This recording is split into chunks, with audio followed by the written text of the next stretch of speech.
Hello, I'm Dominic Davies, founder of Pink Therapy. We've been training mental health specialists worldwide to work with gender, sex, and relationship diverse clients for many years. This podcast puts the lives of some of these incredible, pioneering therapists front and center and gives us insights into what it's like to be LGBTIQA+, or as we prefer, GSRD, speaking in their words. Hello and welcome to our podcast on becoming a GSRD therapist. I'm with Anny da Silva Freitas. Anny, why don't you tell us a bit about your pronouns and where you are? Kia ora. Tēnā koutou katoa. Ko Arthur Seat Te Maunga, ko River of Leith Te Awa, ko Firth of Forth Te Moana,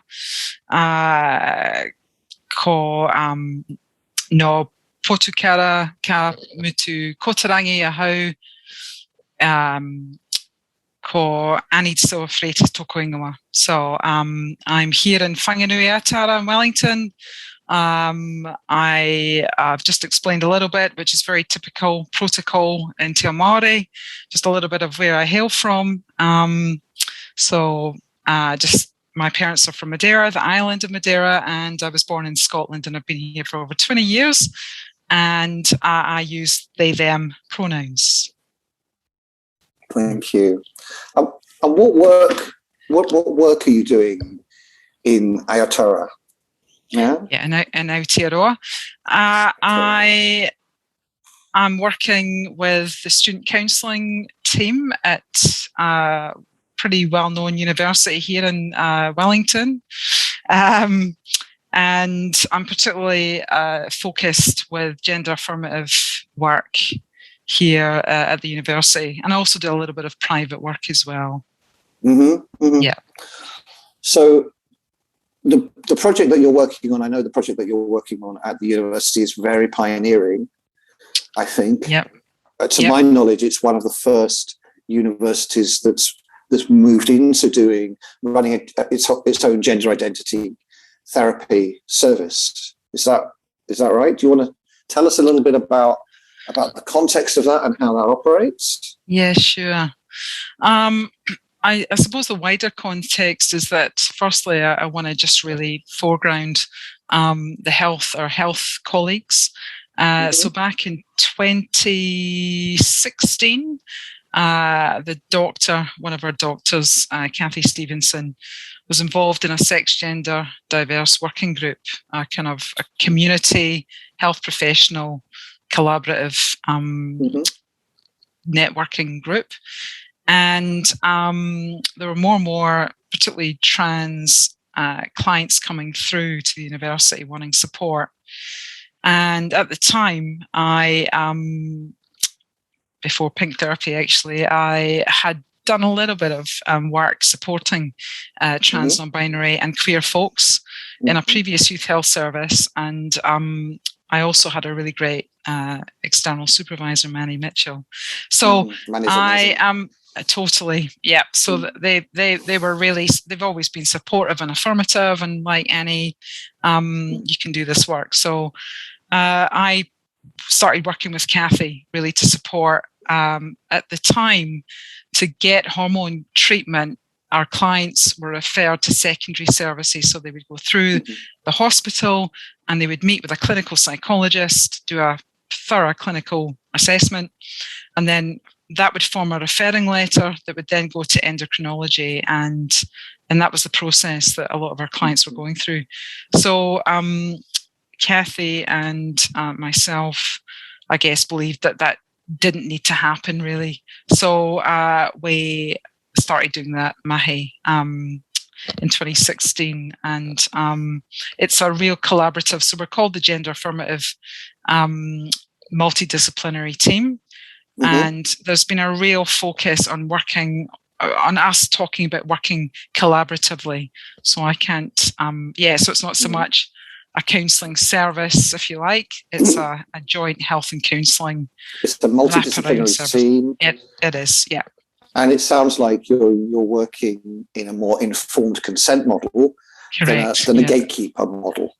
Yes. And that seems to be the newer models, I think, and it's the very pioneering work seems to be coming from these informed consent models, that you're working with adults and you trust what they say and you are affirming their access to treatment and their identities rather than interrogating, exploring, thinking about, delaying, whilst everything's explored in so much detail that sometimes people drop out of treatment or get into some very poor mental health problems as a result of the delays in accessing supportive and affirmative treatment.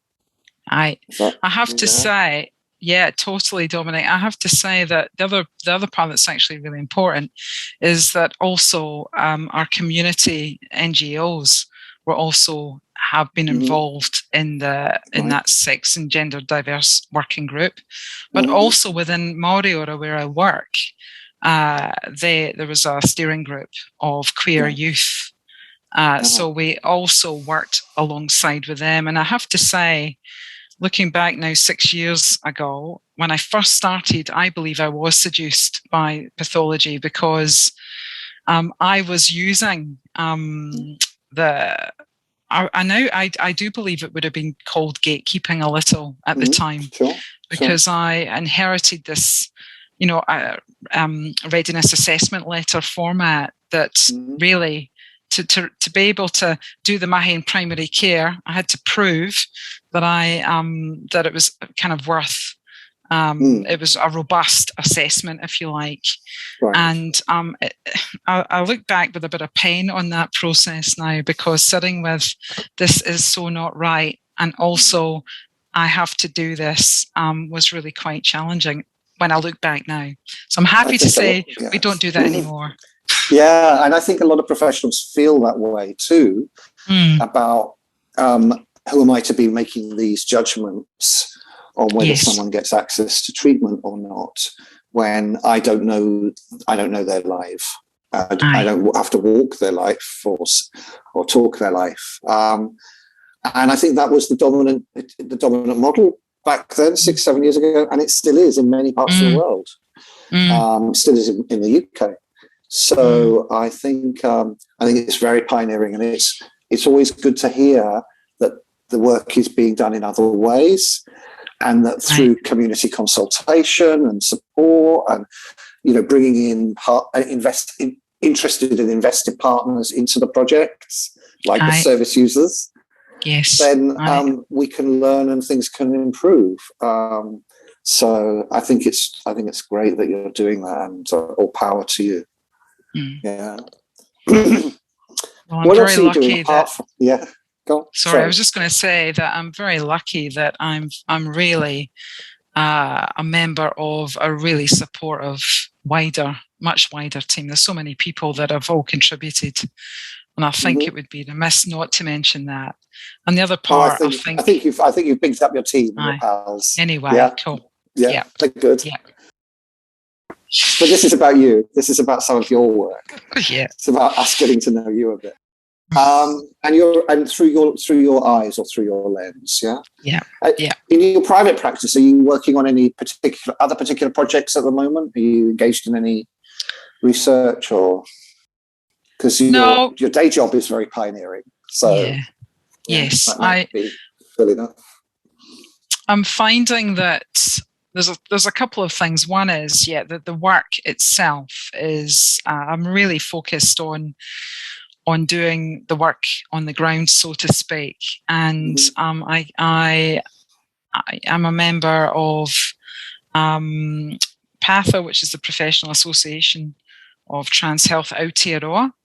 And they're a very active group. And I'm also a member. We've got a trans health peer support run by a doctor, and that's doctors, clinicians, therapists. So I guess I'm involved there as best as I can. And I'm also trying to develop more connections with many, actually, in a group, just trying to bring together more rainbow therapists. So we call ourselves Aotearoa Rainbow Therapists. So just been sort of doing that, really trying to build capacity. Yeah, so that's and community probably and that support for each other, with each other, I think is incredibly important. Absolutely. That we know that our clients benefit from finding community in their journey as they're coming to terms with their identities. And I think we as therapists also need to do that work and find community and support from other therapists to support us in the work and keeping us safe and ethical and in good mental condition, really, I guess. And actually that I probably will mention that the other project, which is an important one, is myself. So yes. So tell me about that. How do you keep yourself mentally fit? Because this is actually really hard work. I know from your studies with us, it's tough working with, sometimes very fragile, often suicidal clients. It's tough work. Yeah. Family tensions and the like. So how do you keep yourself focused and healthy and cheerful? You always seem so cheerful. Thanks. I think I'm lucky in that I've got outside interests and I've got a supportive partner, and I've got I work hard, I suppose, to have outside interests. So I play samba. That's great. That gives me a big top up. Exercise, reading. My family are hugely supportive, even though they're not here, but I always feel they are with me in some way. So I probably that, and being creative. I really love being creative. So I'm always singing or trying to come up with a ditty or try and write. I've got these I'll just write a children's book on being, I've just started one called Mad Scot, which is Madeira and Scottish, right? But nice. Talking about sort of the in-between non-binary sort of flavors, if you like, and trying to bring some humor to that rather than so that's what I mean about a project. So I'm still I'm still discovering, and the creative process is allowing me to kind of be a lot more colourful and joyful around it, because I think you're right, it can be quite heavy, and I found myself, I think, particularly because of the Pink Therapy course, actually, which is so fantastic, that I didn't have enough space to be able to really process that, nuances of my ongoing, I'm going to say, grounding in my identity. And this particular one has a spotlight, and I'd like it will just be another spotlight amongst other spotlights, but right now it's had quite a spotlight. So I'm just, kind of giving some space to that and trying to find creative forms to really play and have fun with it. Well, you did your final project for the diploma year was the intersection of your different identities, that's right, Madeiran identity and your Scottish identity, really, wasn't it? And there's a great video. I think we've got it on the YouTube, haven't we? Yes, I think we put it up on YouTube. Yeah, you did. Yeah, we can put a link up for that.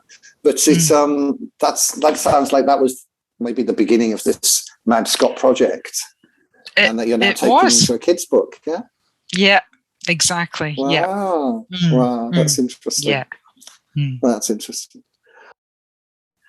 So, what are some of the current challenges? I guess this is a big question, facing your communities or your clients in New Zealand. I mean, which is a relatively privileged country compared to where some of our therapists are, but it's probably not everything's plain sailing there, as it's never everywhere, anywhere. No. What are some of the issues that you're seeing facing them?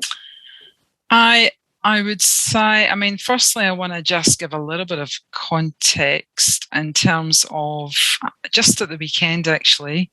We've got a beautiful couple of gay men who run an LGBT walking tours in Wellington.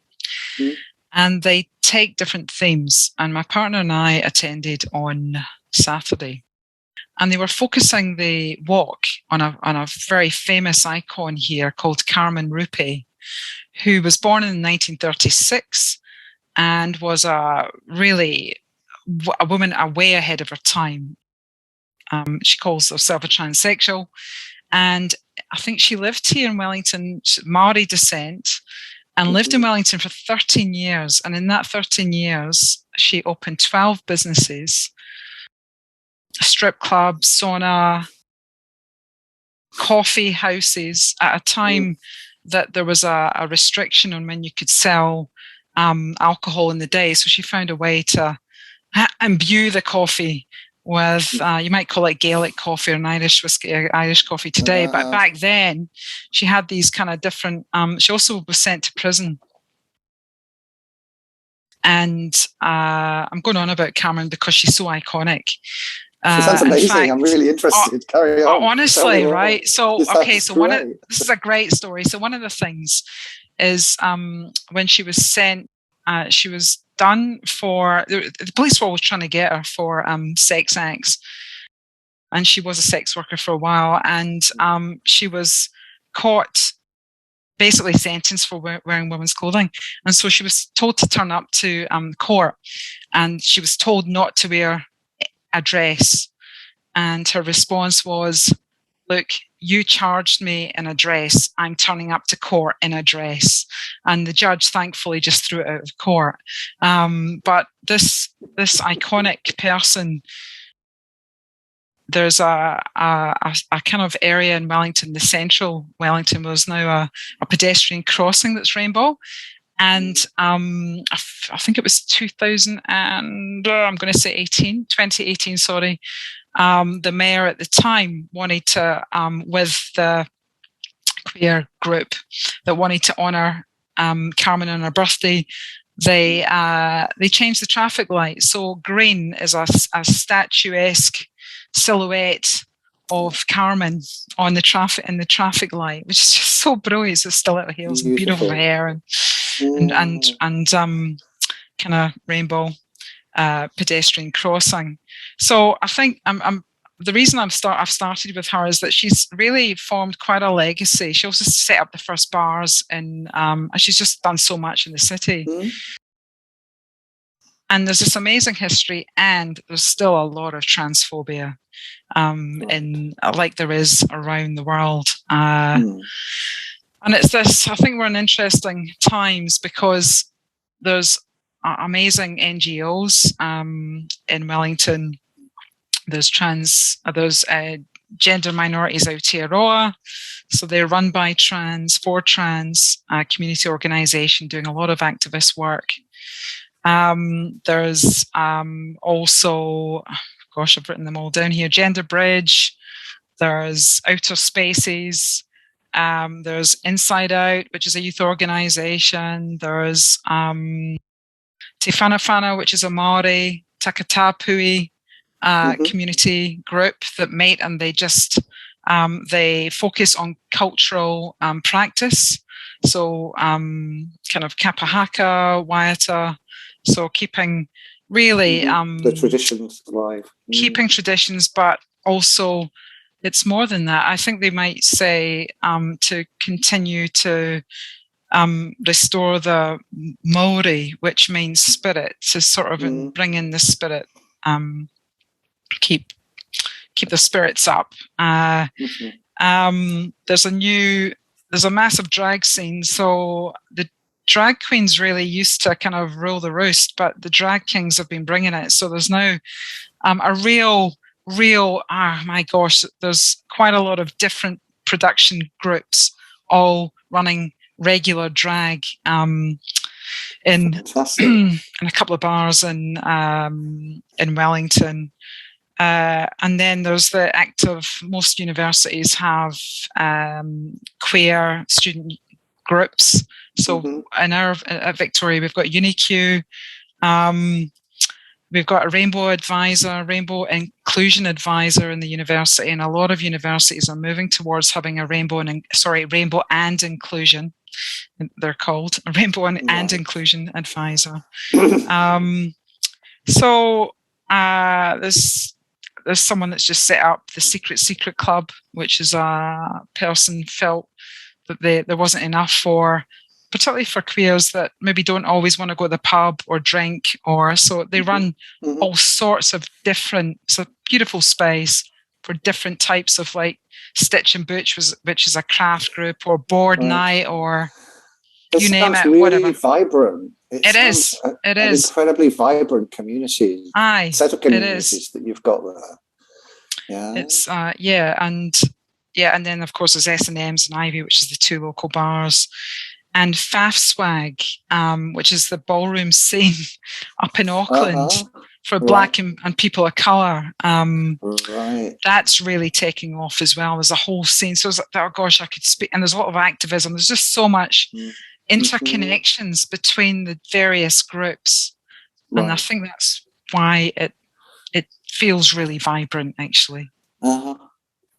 That sounds incredible. So you mentioned that the transphobia, and I'm wondering whether New Zealand is still also has this kind of gender critical thread that we're getting in the UK, where the newspapers and the like are challenging trans identities and being really very hostile.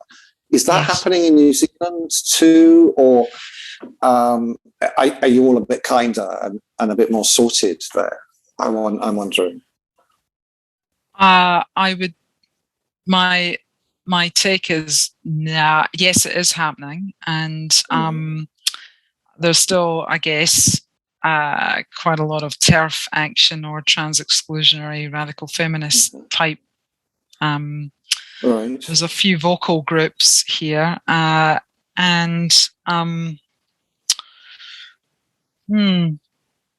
also I think what I've seen, there was a rally, there was a speaker, and I can't even remember what the name of the conference was, but it was a kind of radical feminist coming to talk at a pretty big convention centre here in Wellington called Michael Fowler. And of course the trans, non-binary and queer communities got word of it, and it was a massive outside the Michael Fowler, lots of support anti that convention going ahead, and that got a lot of publicity.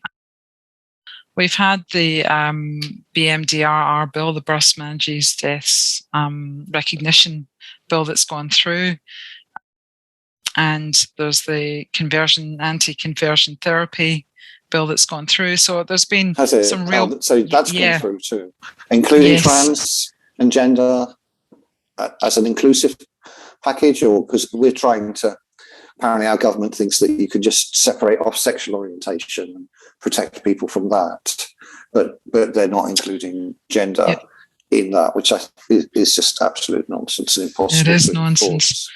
Yeah, my it's understanding. An inclusive ban, I presume. Yes, my understanding is that is inclusive of that. And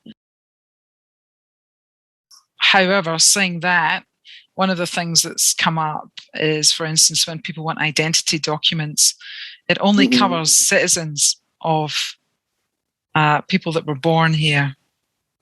Right. So if you've got residents from other countries that have lived here for a long time, it doesn't cover that. So there's a piece of work going on at the moment by some activists up in from the Human Rights Commission and some trans activists who are galvanizing and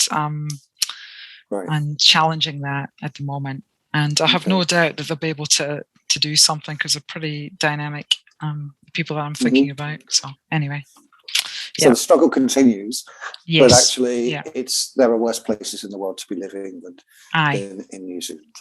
That's the kind of take home I've got from that. And I certainly have my heart in New Zealand from my visit a long time ago now, a good couple of decades ago. I had very special connections there. Tell me a little bit about what motivated you to do our program, and what was the most interesting part for you? Because you've been a graduate from our program now for a couple of years, and so it might have drifted into the distant memory, into the fogs of time, as other things come and take over. But what made you seek us out? I think really it connects with the work that I've been doing, and I started really, as I said, doing more and more work with particularly affirmative. I didn't even probably use that term. I wouldn't have used that term at the time. Actually, it was counselling work with queer youth, and I realised that although I had a lot of passion, I just didn't have. I needed to upskill really, and I was actually speaking with Manny, and Manny had a book on their bookshelf, and it was, of course, your Pink Therapy book that was on the shelf, and I saw that, and I mean, that's how I came to know about you initially, and then I lived in Scotland for a while, back in 2014 to 2016. So I looked up Pink Therapy then, and I was quite blown away, actually, that just yourself, but the whole, the kaupapa, the kind of vision and everything that you've got on your website and the information, run a training centre, if you like, for queers by queers, just absolutely blew me away. So that was when I came back here and I was doing this work. I just knew I needed to do the training, but also to really do due diligence to my clients, because I realized being queer just wasn't enough, and having all the love and all that, it wasn't going to be enough. So how has it changed your practice, would you say? I would say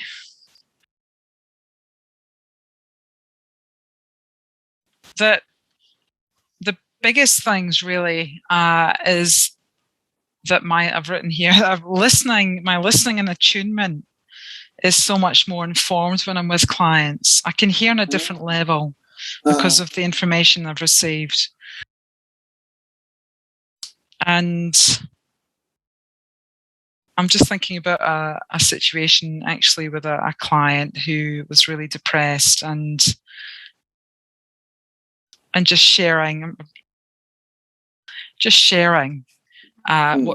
what I would now know to be microaggressions in a workplace, and how they just kept talking about being depressed and they couldn't work out why, and how they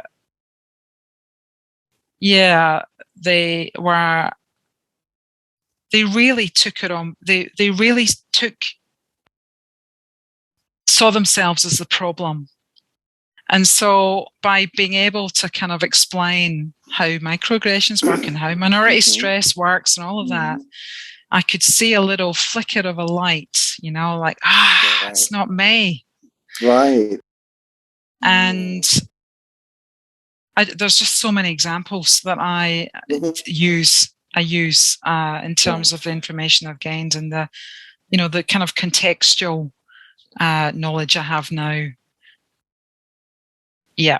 And probably the other big area really. And the other thing I'm just going to say this because it's quite interesting. I was at a training recently for narrative therapy, and I love narrative therapy. So it was on a 3-day course, and at the end of the course, we did a round, which is quite typical of a therapy group when we finish. Yeah. But also in Te Māori, it's called poroporoaki. So you kind of, there's a whole process that you go through to thank everybody, thank everyone well for everyone that's contributed to setting up the environment, but also the training. And at the end, I turned around to this person and I said, thank you, because in the past, I've had some real issues with older hippie type cis straight guys, but you've really you've really kind of given me a bit more hope. And at the end of that, when we were finished, so that's it, finished, I'm about to leave, and this person goes, "Whoa, thanks, Annie. I've never been called a cis straight guy before." It was the funniest thing. It was just, and I'm completely unaware of his identities completely from our perspective. Yeah, completely. And I was the only kind of out queer in this group, and a pretty rural sort of setting. And I remember the kind of holding the tension, but holding that I have to say this because this is a truth. And it was just another reminder of just how powerful, how more confident, I think that's the word I'm trying to use, how much more confident as a therapist, as a person, I am to kind of just not buy into the kind of cis heteronormative kind of thing that we're in. So that kind of, that's it. Yeah. Which was great because the whole training really, narratives about the problem's the problem, not the person is the problem. Yeah. So anyway. Yeah. Cool. Okay. I'm constantly learning from my students. Because there's just, I've been in the game 40 years, but there's just so much to learn still. So recommend me a book or a film. Help me on my journey. Oh yeah, okay. I really enjoyed the book called Letter to My Little Queer Self. Okay. Have you read that?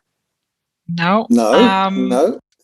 Who's this by? So it's by Libro Levi Bridgman and Sergey Nicholson. Okay, Sergey Libro. Okay, I know them. I know them. Oh, do you? Right. Okay. Yeah. That's cool. Okay, I can certainly find that book. Great. I've actually used it quite a lot with clients. Okay. I will check it out. Thank you. That's a good suggestion. And as I'm a fairy, I'm going to grant you 3 wishes. Okay. Yeah. What are you going to wish for, Annie? Okay. The first wish is that we move to a place where gender, sexuality, relationship diversity, something about we move towards diverse normativity. I would really like that. Yep. The other wish is that every city has a dedicated sort of baby to elder queer purpose-built community centre. Small wishes. And the third one... That's a lovely idea, yes. And the third one would be something around public broadcasting platforms and whether there would be some sort of accountability service within the public broadcasting platforms that would ensure that something like 50% of content was diverse in some way. Wow. So yeah. Okay, thank you. Lovely wishes. Well, thank you very much for being my first guest on the podcast. It's lovely that you've made time, and in the midst of the winter. And my heart's in New Zealand, as I say. So thank you so much. Well, thank you so much for the invite, Dominic. And I really wish you and I really want to acknowledge your vision, really, and I'm sure there's many people that would have, they'll speak, but I really want to. It takes somebody to make put it this way, 30 years ago, I would never have predicted that this would have happened. So this is saving lives. So I just really want to acknowledge you and all the work that you and Pink Therapy do. Yeah. Thank you. It's good to have you part of our fun. Yeah. Take care. Bye-bye. I don't. Thank you for listening to this podcast. Please click like and subscribe to hear when the next one is released. If you're a therapist looking to enhance your knowledge and skills with GSRD clients, please check out our training website, pinktherapy.org. We run 1 and 2 year specialist training programs online, as well as offer a wide range of short CPD modules. Thanks again for listening to On Becoming a GSRD Therapist.